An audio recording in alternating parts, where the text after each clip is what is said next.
Well, as a fantasy fan, I see a lot of classes, especially in gaming, that are specialized. Kinda like weapon users, but where those are defined by their weapons alone, the fantasy classes are more defined by their skills and abilities, and secondarily, their weapon choices. As is with the knights. These honorable sword-wielding guardians of kings and countries have been known since the medieval times from the storybooks and bard songs of old. Now, how to define a knight? Well, there must be most of all of these points filled in. First, they must be armor-clad, since knights was warriors and guardians at first, and therefore must be ready for war. Second, as such, they should be shield users. Third, they must be honorable and honor-bound. Fourth, and therefore they must primarily use swords and or martial one-hand weapons. Fifth, they must be serving a monarch, an order, or a country. And I'll also be holding the only one per franchise and only games I have played rules. So inspired by the Green Scorpion's Weapons Month, I'm making this list in a line of class-based countdown. Hey! The Green Scorpion makes 4 countdowns for an entire month once a year dedicated to weapons. You can't even make one per month. Just start the countdown.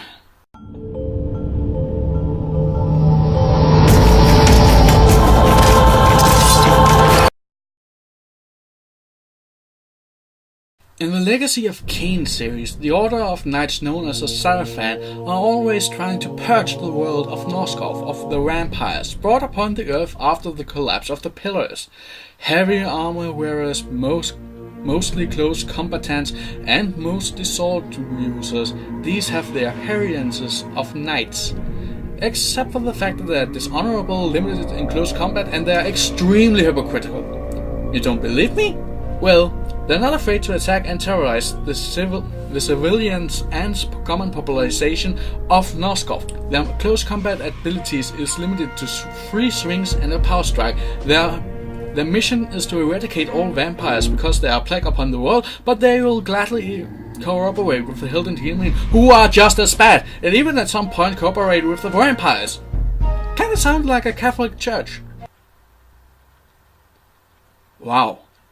That was a bad joke.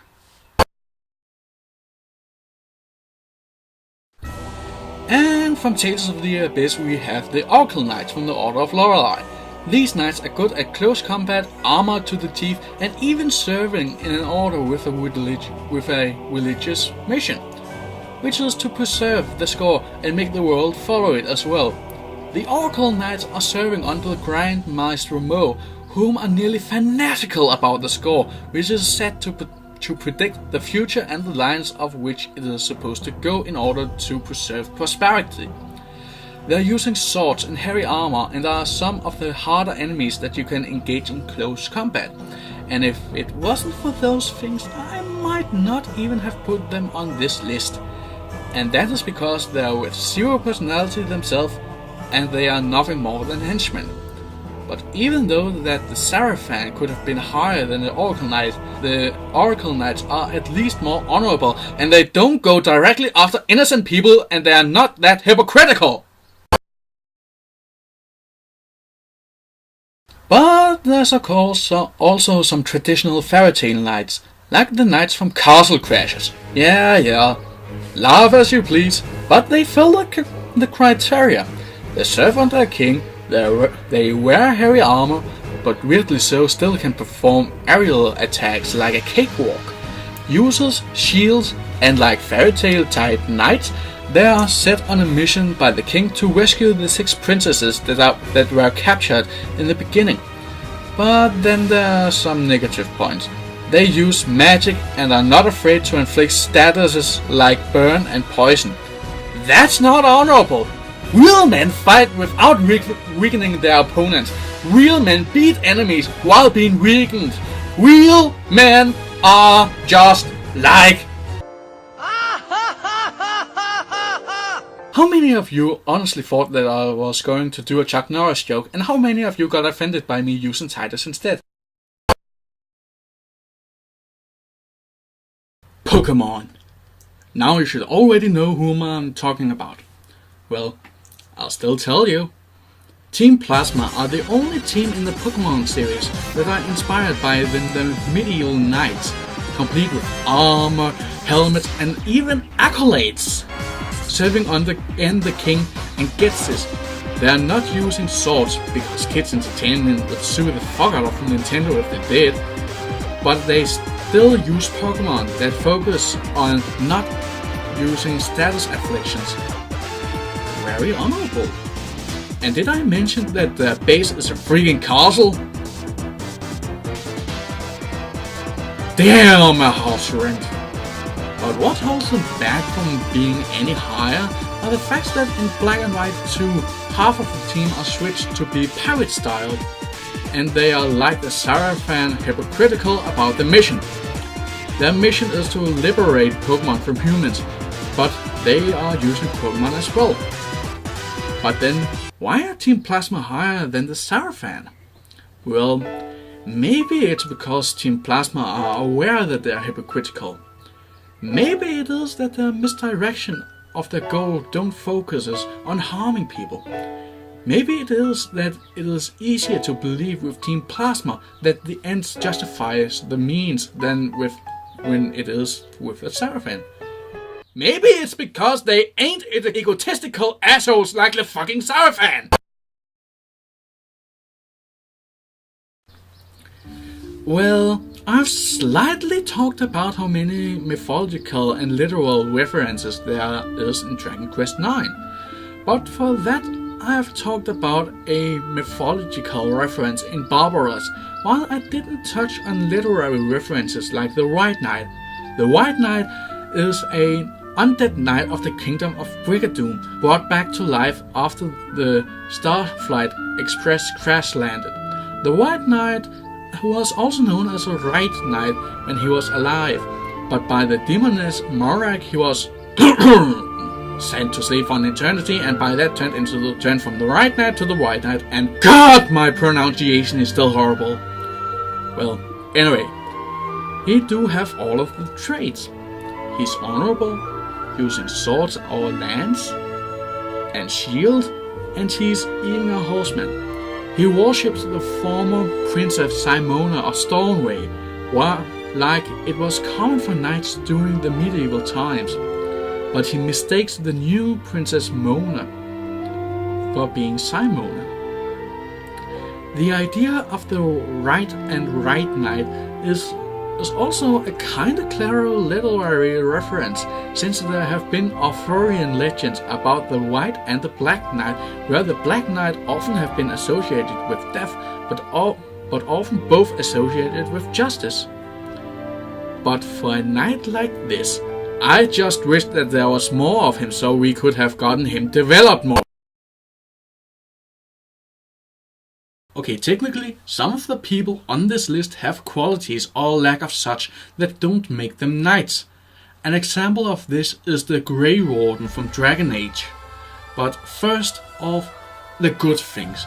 They mostly use martial one-hand weapons like swords, daggers and one-handed axes and shields, if you follow the closest examples of such in the story. Their only enemy are the Darkspawn, and they are willingly sacrificing their lives to defeat them and to protect the people. That's pretty damn honorable. The Grey Warden ranks consist of many different races like thieves, soldiers and mages, which only could happen in knight orders under a monarch or political leader in need of military strength.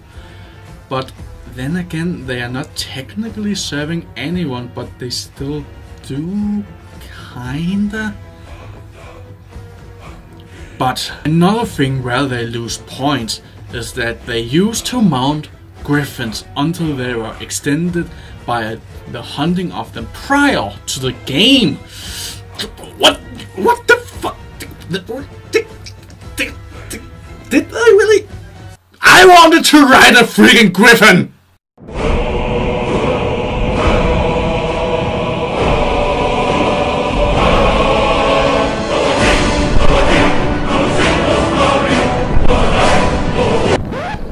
Hey, where did you get that griffin from? He just followed me home. May I keep him, please? Okay. Yay!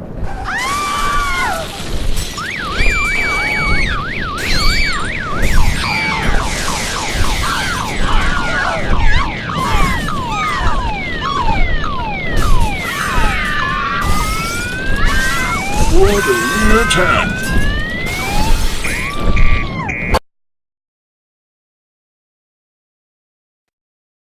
Yep, it's Godric. He is a very experienced knight of the Griffin Empire. He had fought against demons and demon lords even when he was just a squire. He is a shield bearer and expert sword fighter. Trust me, I'll come back to that later. He won a tournament again as a squire and uncovered and hindered a demon conspiracy in the past and have fought demons and undead twice. So he's pretty much deserving the title of High Commander of the Griffin Army and the Monarch's personal guard. And I know that I placed the Haven Knights pretty high on my countdown of Heroes of Might and Magic 5 factions, but I think that as a knight, Godric loses some points because he could have had some more personality, and in battle, he most of the time hides behind his army. Real man does... You probably know the response already. Okay, you all should have known that I will talk about this game eventually. From the Neverwinter Nights games, don't worry, I'll try to talk a little less about it. There are an order of knights known as the Neverwinter Nine. The Neverwinter Nine are the closest order of knights protecting Lord Nasha Alagonda and Neverwinter as well. But they are not only defensive but offensive as well. They fight not to kill others but to protect the people. But something about these knights are reminding me of some Night Tale. But let's see.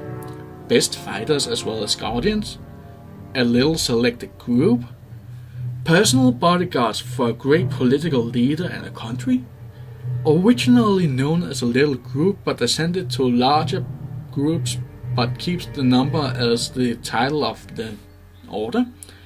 To me that sounds pretty much like the 12 Peers, the paladins serving under Charlemagne during the 8th century as his personal bodyguards, but also as protectors of the country.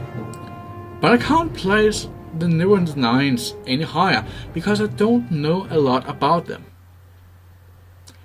Yeah, you heard me right. The Neverwinter Nights fan don't know enough about a specific thing from Neverwinter Nights.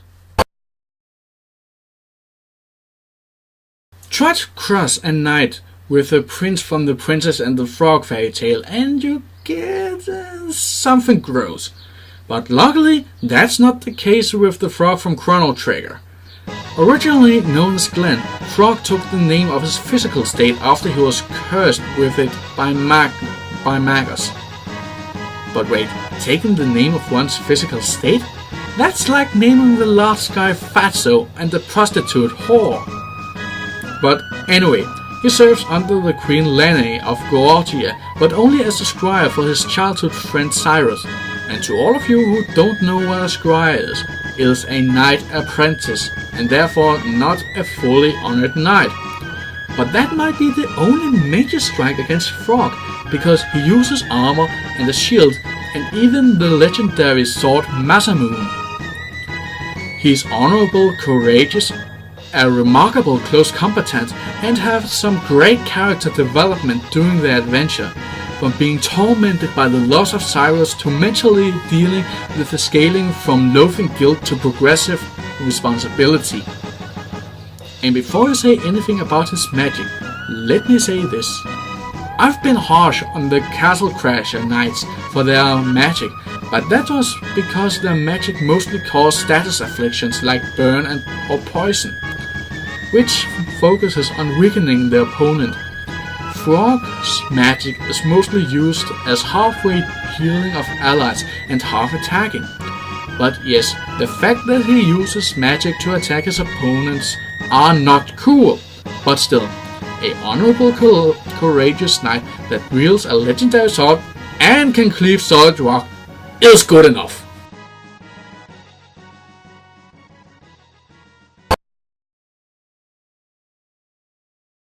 I just know for this spot that there are people who will give me backlash like they give me with Bowser on my Dragon's Countdown. I can argue for my choice here. But first, I'll introduce the number 1 Cecil Harvey from Final Fantasy IV. Yes, I know, he's mostly known as a paladin, but his primary class was a Dark Knight. He have always been clad in heavy armor, wielding a sword and shield, being honorable and courageous, even when he still was a Dark Knight. He started to serve under the King of Baron, whom was his adoptive father after he was left from his dead parents. But after many years and speculations about the king's orders, Cecil turns himself from the king after an unwittingly bomb assault. And sometime after that, he became a paladin after facing his inner darkness.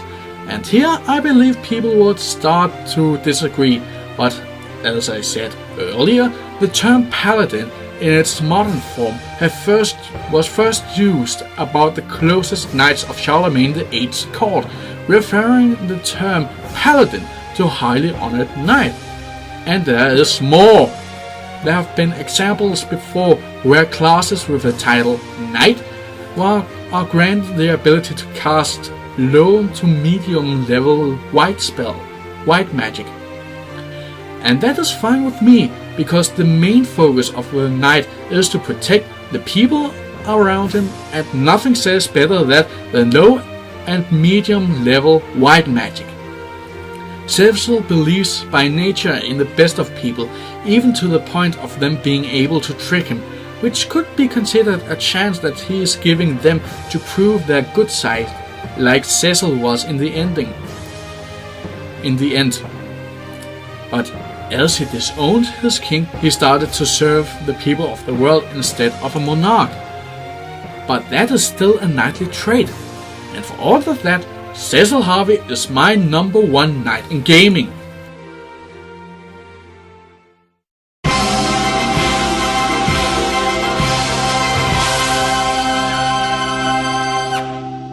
Sir Philip was a brave knight, so noble and so proud. His name was known for far and wide, his name was loudly sung.